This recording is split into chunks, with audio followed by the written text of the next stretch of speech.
Hey there, gang. Patrick King here, coming to you live from, where am I at? I'm at the Omni Resort in Bedford Springs, Pennsylvania. Really lucked out and got a pretty nice place to stay for the last couple days. I've been teaching for the last 3 days at Evanley Equestrian Center out here near Bedford, Pennsylvania. And this place I've been staying at is pretty awesome. It's actually the history of the place. It's originally, it was originally known as the Summer White House, I believe. If you know anything about your American presidential history, President Buchanan spent a lot of time away from the official White House, governing from the second White House, and that's actually where I'm staying right now. Kind of awkward that I got, or kind of interesting, maybe not awkward, but super interesting that I got the opportunity to stay here. It's a fantastic place. I definitely recommend if you're ever in Bedford, Pennsylvania, or Bedford Springs. If you're ever in the area, stop by and visit. They've got some awesome history here. Walking down the hallways, roaming the hallways has been so much fun. Uh, just looking at some of the old photographs and reading about the history of the place and things like that. It's super, super awesome. So as you check in here, if you're listening live, please check in. Let me know where you're at. Say hello. Our numbers are jumping for the live broadcast here right now, so that's great to see.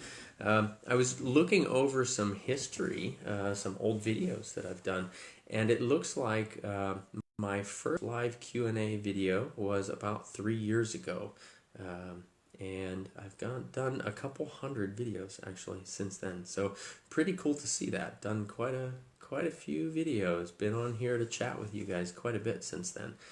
So that was neat to see. But anyway, so check in, say hello as you're checking in. That'd be great. Invite your friends to come in. Again, if you're listening live, that would be great. If you're listening after the broadcast, feel free still to tag your friends or share this video with your friends as you want to. So it's an open Q&A tonight. Usually when I do these live question and answer videos, it's been questions. I'll do one question that pops in, and I want to get back to that. I did there for quite a while. Every other day or so, we called them the almost daily Q&A. Oh, great to hear, Lisa. You're at Starbucks and you can't be without a coffee. That's awesome. Have one for me too.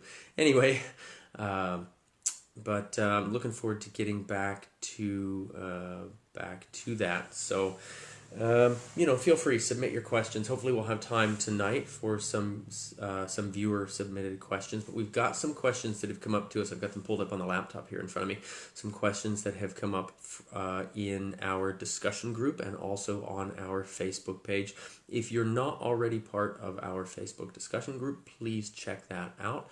I usually, whenever we do videos like this, I announce it first there, and we let folks know, and the members of that group get kind of, first priority for questions. And there's no barrier to entry except that you have to love horses. That's the biggest thing. So please feel free, submit a request to join that group if you're not already part of it. So. And anyway, so let's get into this. So some of our questions here. We have a question coming from Brenda, and Brenda wants to know: can you talk about getting a departure and a lope softer in a mostly broke horse? So we're talking about a lope departure. Can we get that and the lope softer in a mostly broke horse? A 5-year-old with a year of reining training as a 3-year-old.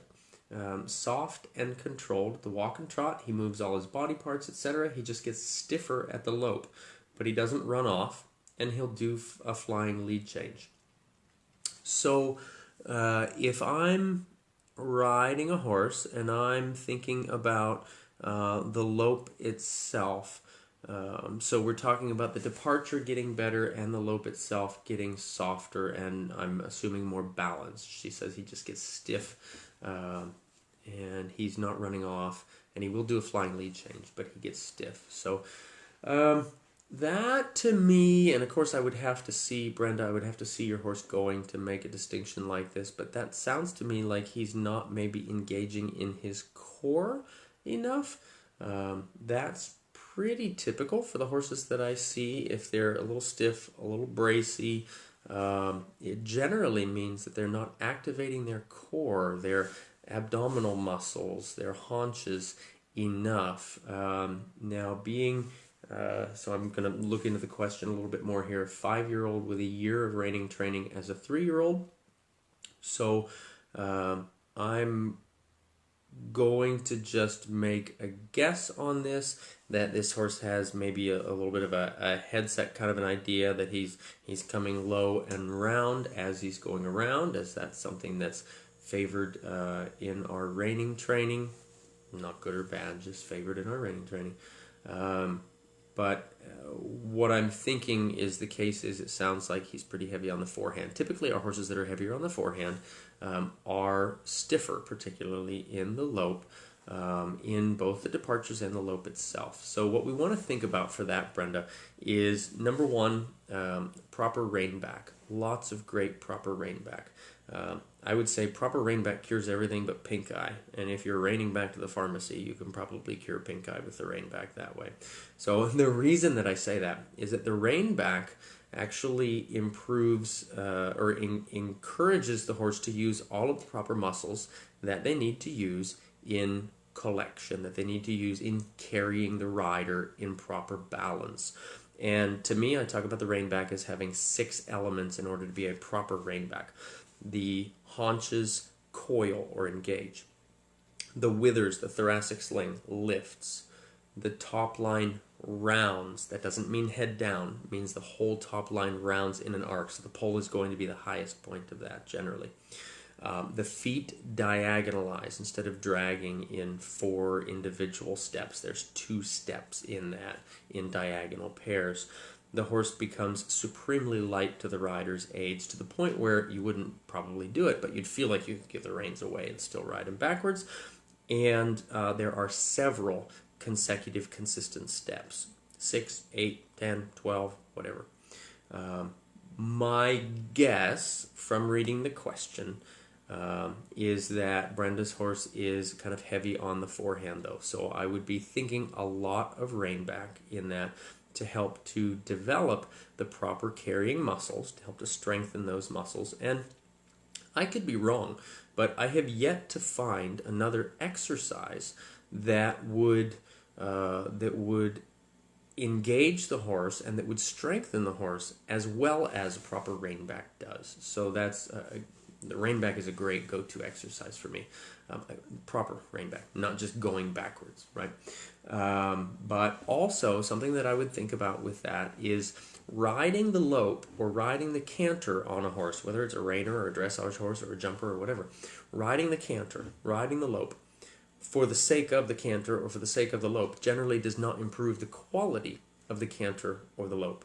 It's the walk to canter or the walk to lope transitions, generally, transitions in and out, basically, that will improve the quality of that rather than just staying in it for any length of time. So something that I would also recommend to Brenda, in addition to a million rein backs, is also a million transitions. That's something that I think will help quite a bit.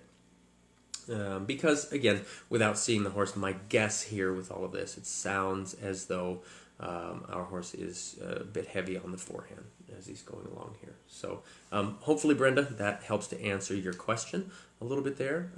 If you have more questions with that, or if you even want to send me a video, that would be great. We can do that. I've been doing a lot of video coaching lately. I've got a new software program that helps me to kind of edit as I'm watching, which is pretty cool. A lot of my students have been saying that that's been really helpful to see what's going on as I'm saying as I'm giving instructions and that sort of thing. So anyway, hopefully that's helpful. And again, if you're just checking in now, please feel free, send us a hello, tag some friends to invite them, share this video directly with them. If you're listening again after the broadcast, please feel free to tag your friends anyway and share this with them as well. So next question here, again, another question coming from our discussion group, coming from Vicky. And Vicky says, I'd love to hear again how to get the hind end tucking and the thoracic sling lifting for the rein back. Oh, okay. I seem to be missing something. So this goes along with what we were just talking about with Brenda's question for the rein back. So we talk about the hind end engaging and the thoracic sling lifting, or the base of the neck, or the withers lifting in that. Those two things happen very closely in time with each other. If I'm asking a horse for a rein back, whether it's in hand or under saddle, and I feel like they're dragging or they're not engaging in the way that we'd like them to, generally I like to use a bamboo stick or a long driving whip, and I like to touch the top of their tail to encourage the sitting and the coiling of the haunches. Generally, I'll start with this on the wall, along the fence, something like that, so that they've got a little bit of a limitation there as we go there. So I want to think about that as I'm asking my horse in this proper rein back. The tapping on top of the tail, I think, is really important there. If we tap on the side of the hip, generally the horse will move the hip sideways. If we tap on top of the tail, generally the horse will engage and sit a little bit deeper. A little tip there for those of you riding and trying to get your horse to engage their haunches a little bit more. Tapping on top of the tail helps generally to get the engagement of the haunches. So when we get the haunches to engage, we also end up with a lifting of the thoracic sling. Think about the horse as being like a teeter-totter on a playground.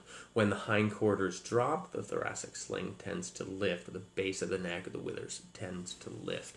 So hopefully, Vicki, that's helpful to you there in understanding how to get the hind end engaging and that sling lifting for your rein back there. So just touch on top of the hip there.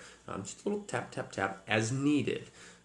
If you're using a whip or anything with a lash, think first about tickling, just like as if a fly is landing on top of the tail, and then increase a little bit if you need to.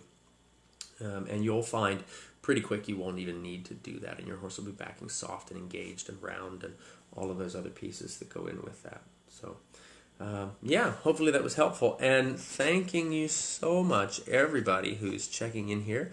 This is awesome, seeing everybody. Lots of hellos on here from all over the world, actually. I was going to say all over the country, but all over the world. Pennsylvania, Virginia, Texas, looks like Tennessee, Georgia, New Zealand. Hello, New Zealand gang. Hello, Sam and Kitty. Let's see, Wisconsin. Hello, Kendra. We've got Brandon from Scotland. Hello from Scotland, or hello to Scotland. We've got West Virginia. Lots of great areas here. Hello to everyone. Colton, good to see you on here, my friend. I hope you're on here. Good to see you. Let's see, and Brenda from Ohio. Okay, Brenda, I hope you see I just answered your question in the beginning part of this video. I don't know if you had already checked in yet, but I answered your question first, so bonus points on that. So, and Jane from Indiana, good to see you also. So, let's see, I'm going to go back to this before my laptop goes on to sleep mode. Anyway, so if you're just tuning in, please feel free, say hello, let me know where you're coming from. Please also feel free, tag a friend if you'd like to, invite them to join, share this video with them if you'd like to. So our next question coming from Sarah. So Sarah says, I'd love some thoughts on teaching a horse to accept a bit and contact.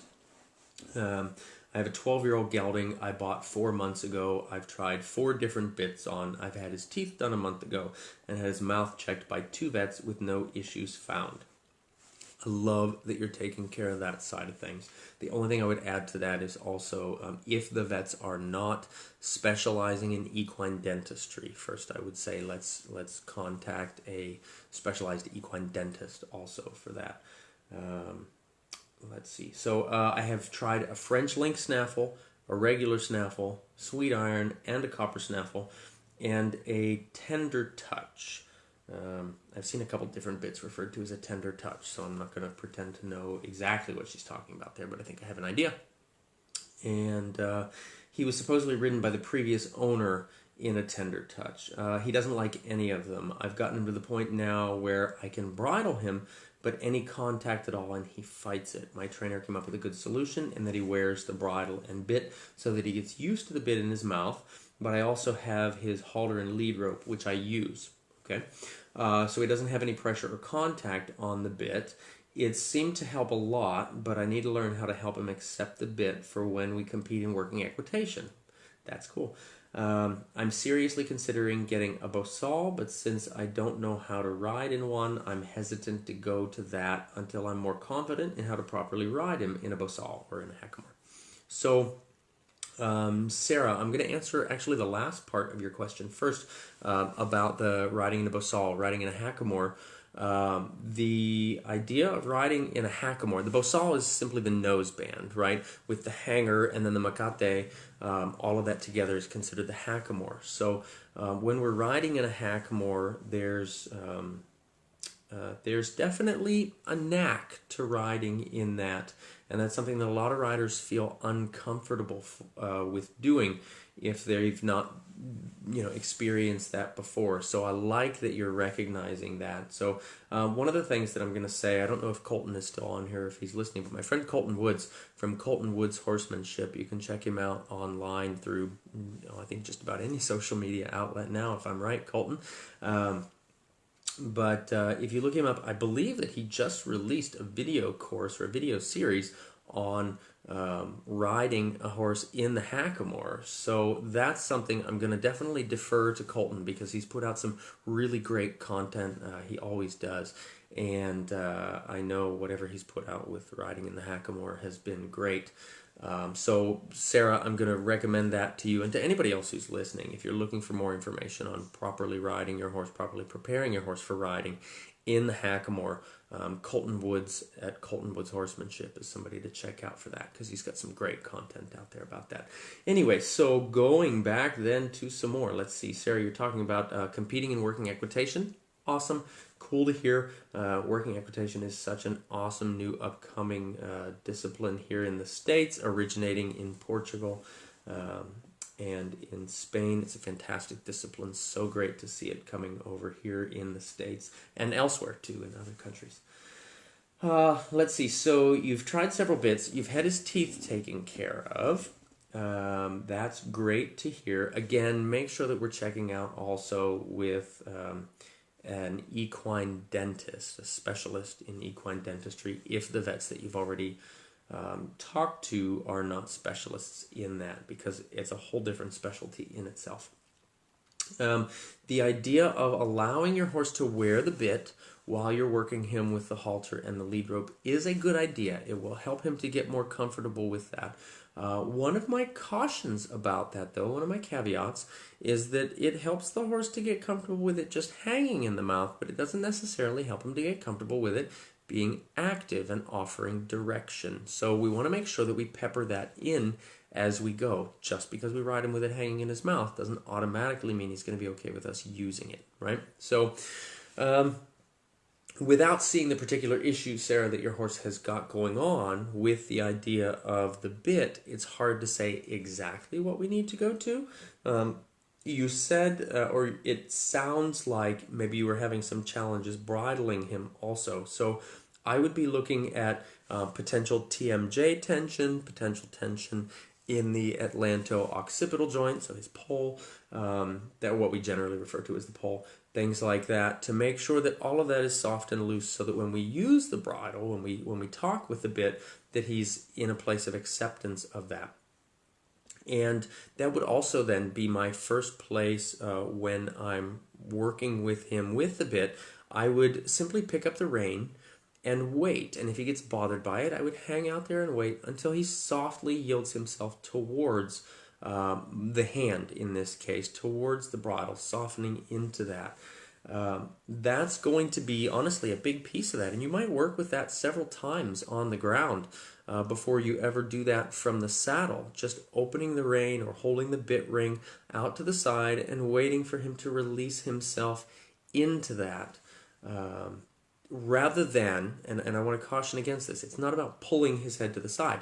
It would be simply lifting the bit ring and waiting for him to bring himself into that. So your hand sort of hangs in midair a little bit in that moment, waiting for him to respond properly to that. If he's mouthing at the bit, if he's resistant, if he's, any of those things, Simply wait, okay? And when we're talking about helping our horse to understand something like this, to understand the application of the bit, to understand the application of any of our aids in this case, our in-hand work, I say this a lot. I say there are 4 keys to helping the horse to understand any of these things, and that's slower, softer, wait, and breathe.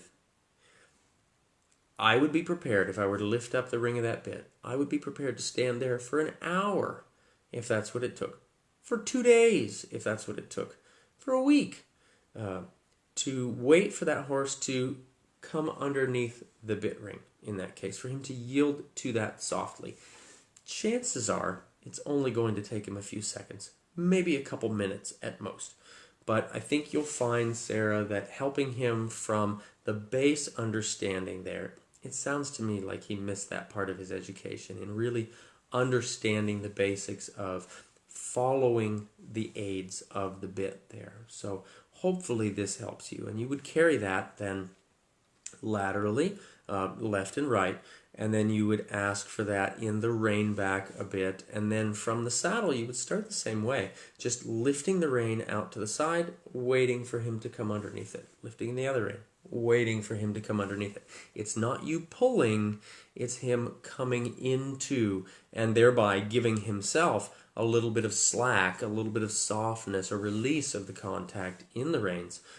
As the base education. From there, there's quite a bit more to help the horse understand more of what we might call an academic contact, where they're really understanding through the bridle. But that's going to be the basics, and it sounds like we're at the basic understanding spot right now. So hopefully, Sarah, that's helpful to you, and hopefully to anybody else who's struggling with helping their horse to understand contact or yielding to the bridle, to the bit. Hopefully that's helpful to you as well. So again, if you're just checking in, our numbers are jumping for the live broadcast here. If you're just checking in live, please feel free, say hello, let me know where you're coming from, and submit any questions you might have. If I don't have time for those tonight, I'll be sure to add those in our questions that I do throughout time over the next few days. Let's see, our next question then. Oh, well, you know what? Before I get to the next question, I did see a message come in from Colton. And yeah, so Colton from Colton Woods Horsemanship, we do have a Hackamore series available on our YouTube channel in an entire playlist covering everything from fitting your horse in the Hackamore to understanding how it functions and concepts to know when you start riding with it. That's awesome. So be sure, Sarah, and anybody else interested in riding in the Hackamore, check out Colton Woods Horsemanship on Facebook. Check him out on Instagram. Check him out on YouTube. He says he's got the video series on his YouTube channel, so be sure to check that out. And Colton, if you have an opportunity, if you can post a link to that in the comments here on the live broadcast, that'd be amazing. I'm going to try to send a lot of people that way. Riding in the Hackamore is fantastic. And yeah, anybody who's looking into that, I've ridden with Colton. I've seen Colton ride in the Hackamore. I can attest to the fact that he knows how to do that. So his content, I'm sure, is top notch on that, and he can help you with that. And also, I'm sure you can reach out to him if you need more help with that as well as you travel along your journey with that. So anyway, next question comes from Maria. Maria says, going over proper self-carriage and how to achieve it. I see so many riders that seem to hold the horse in it.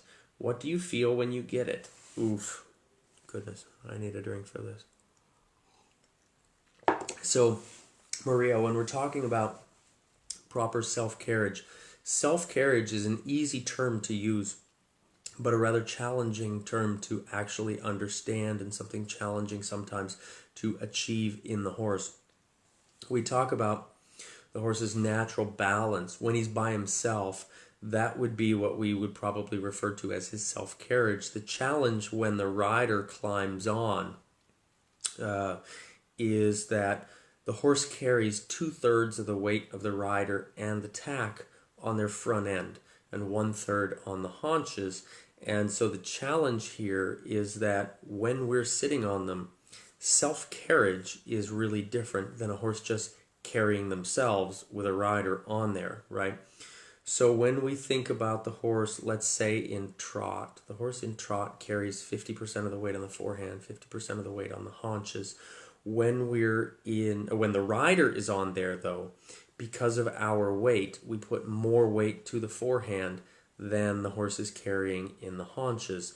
And so the idea of self-carriage is that the horse has to shift weight back to the haunches. The question becomes, whose weight goes back there? Well, it's not ours. Our weight stays 2/3 on the forehand. So the horse has to learn to shift some of his own weight back to the haunches. And in this case, we're working toward collection. If the rider were to disappear in a horse in self-carriage, he's got more weight on the haunches naturally than he does on the forehand. So when we're talking about self-carriage, we're actually talking about a degree of collection. So going back to Maria's question, what do you feel when you get self-carriage?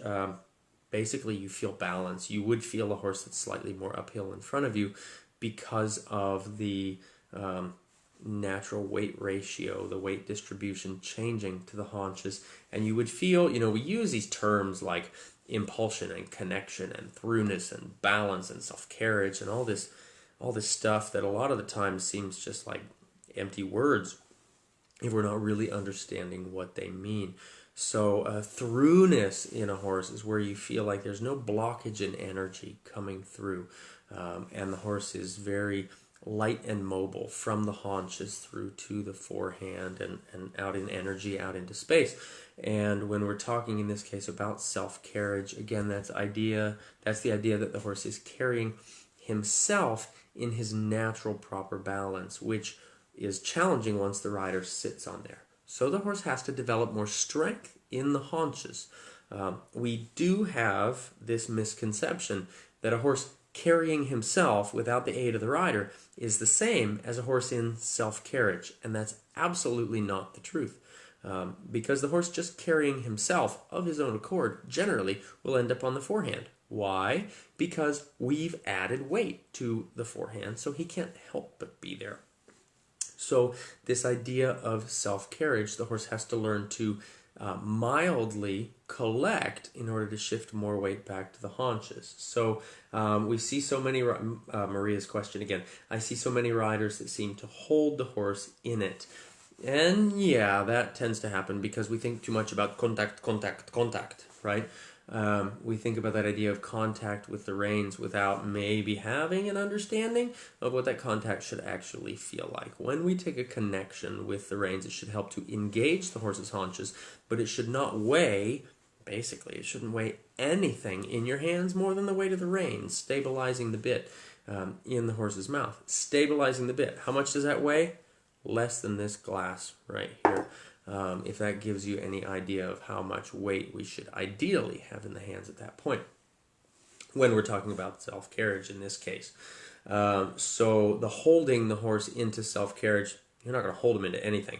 If you've got a lot of pressure in your hands, if you've got pressure at all in your hands where you can feel the horse leaning into the hand, what you actually have is a horse driving his sternum down into the ground. And that's just because of physics and because of biomechanics, because of the way that the horse works in his body. When there's pressure on the bars of the horse's mouth, it drives the chest, it drives the shoulders downward into the ground. So if you're feeling like you're pulling and you're holding and you're trying to get this balance, guess what? You're just getting in the way. So I hate to be so blunt about that. I hope that's not offending anybody, but that's the absolute truth. If you're feeling a lot of weight in your hands when you're taking up a contact, your horse is driving and diving down onto the forehand. He cannot help but do that. That's just what happens in the body.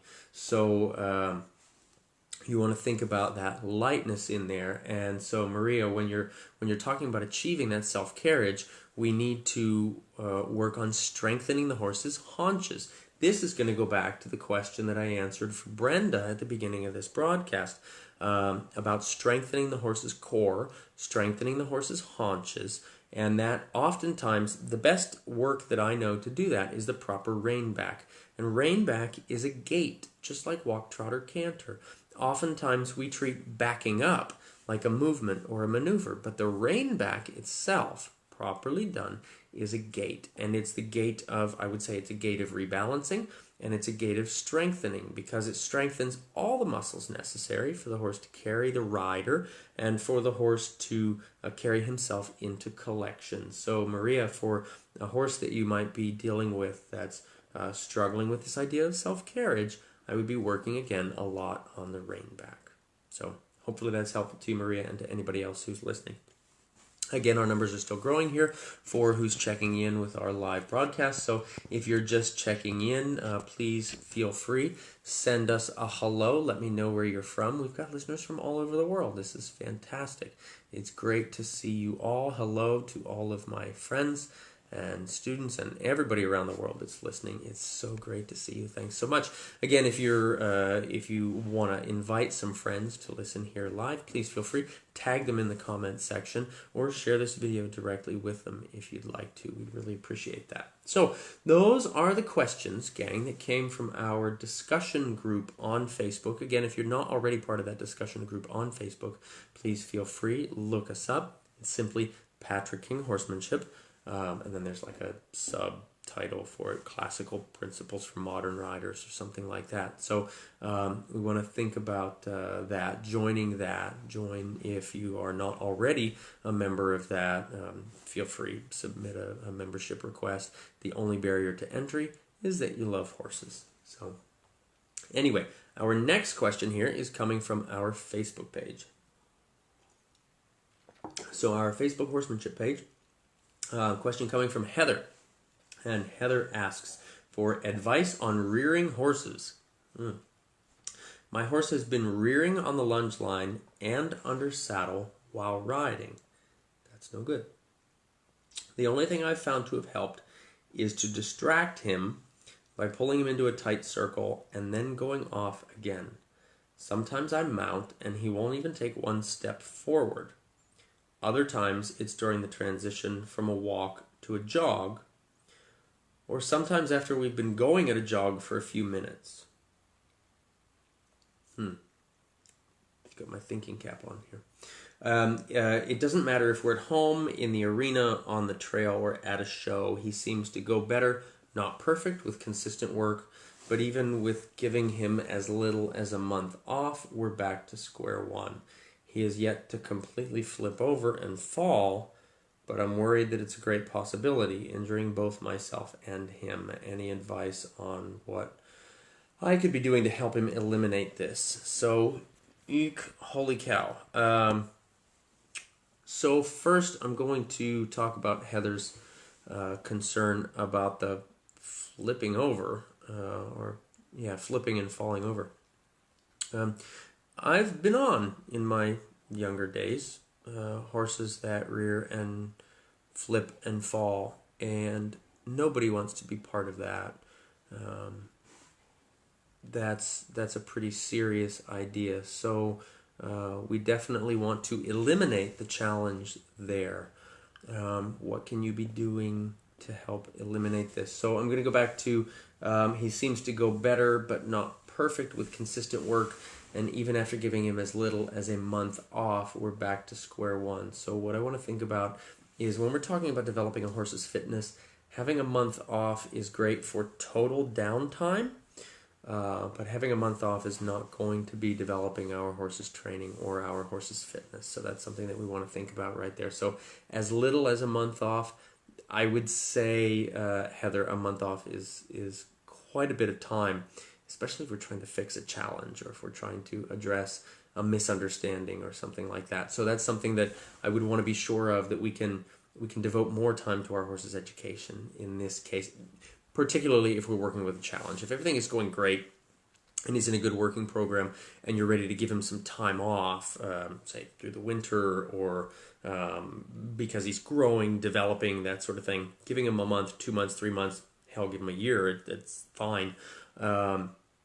But when we're talking about trying to fix a misunderstanding or help to educate him in this way, having a month off, I think, is going to be problematic unless we're dealing with some injuries or something like that where he has to have time off like that. So anyway, I'm going to go back to the rest of the question here. So it's happening on the lunge and under saddle. Now, Heather, you haven't mentioned in this question if he's wearing your saddle while you're lunging him. I'm a little curious, hearing how sometimes it's happening when you mount because you won't even take a step forward, and sometimes it's a transition from walk to jog, sometimes it's after you've been in the jog for a few minutes. I'm kind of wondering about something like kissing spine or some sort of physiological challenge that your horse might actually have if this is coming up so often, both on the lunge and under saddle at some basic work like this. So I'm probably not going to give any other advice except for looking into that.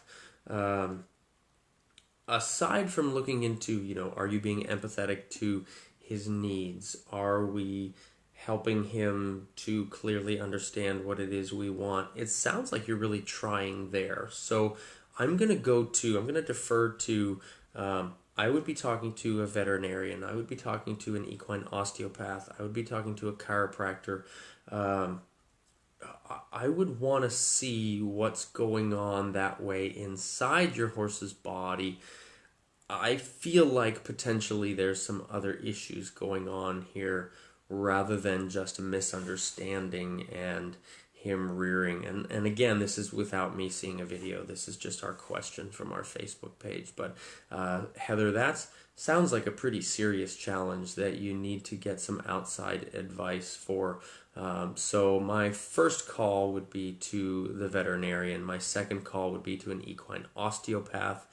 And I would actually try to have them both out at the same time if possible, as well as the equine chiropractor. I would try to have all of those out at the same time, because just based on the way this question was worded, it sounds to me like we're not talking about a training issue or a work ethic issue or something like that. That's generally not going to show up in the basic cases that Heather's talking about here. That sounds like something very physical that we would want to address. So hopefully, Heather, I've given you some insight and a little push to look a little bit farther into that. That's I think that's going to be really important for you in solving this issue with your horse. So, okay. Again, if you're just joining us, again, the numbers are still jumping here on folks joining us for the live broadcast here. Please feel free to say hello. Let me know where you're from.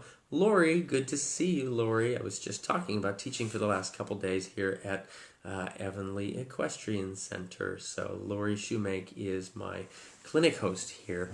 And Lori has actually the last several days been doing some work with myself and with participants in the clinic with Feldenkrais work. We've been doing some functional integration work over the lunch breaks with the Feldenkrais method for riders. If that's not something that you guys are familiar with, I definitely recommend looking that up. It's pretty awesome stuff. I highly recommend that for riders and for non-riders as well. Lori is a great resource for that. Again, Lori Shoemake at Avonlea Equestrian Center. If you're not familiar with Feldenkrais work, please be sure to reach out to her and see if she might be able to help you with some of that stuff, because it's great. It's fantastic. It's really helping to key riders in to their body. And yes, awareness through movement. Lori's just put in the message for that. Awareness through movement. That's so essential. And through basic moves, myself and all the other riders are starting to feel where we've got some trouble spots. We've got some kinks in our garden hose. I talk about the horse's top line as being the garden hose. If there's a kink in the hose, the water can't flow, right? And we've been feeling that a lot within ourselves, feeling where those kinks are in the garden hose and learning how to unlock those kinks so that the energy, so that the movement can flow better, which is great whether we're riding or not. So thank you again, Lori, for all of your help with that. And hopefully anybody on here who's interested in that work can reach out to Lori for her assistance with that. So, gang, this has been a lot of fun. We've been going at this for a little while now, so just about an hour.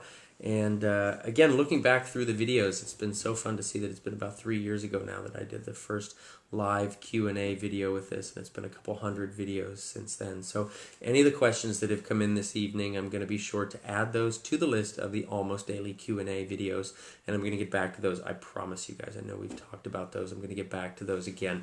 Those are so much fun, and I love that we get your questions for that. And thank you again to everybody for checking in. Irene, good to see you on there, checking in from Northern California. Irene and I just rode together in Ohio a few weeks ago. It was so great to see you, Irene. So again, if you've got some friends that maybe could benefit from hearing any of the insight or the advice that's come on through these last few questions here, please feel free to tag them in the comments section of this video or share this video directly with them. I really appreciate that. And if you've got any follow-up questions to either the answers that I gave or to questions of your own, please feel free to submit those in the comments section here or send them to us in a message, in an email, send a smoke signal, send a pigeon, whatever you want to send, however you want to reach out to contact us about your questions. The more you keep asking questions, the more we're going to keep talking about horses. So again, thank you so much for joining me. I hope you've enjoyed this. I hope you've gained some insight. And I hope you enjoy the rest of your evening. Thanks so much, gang.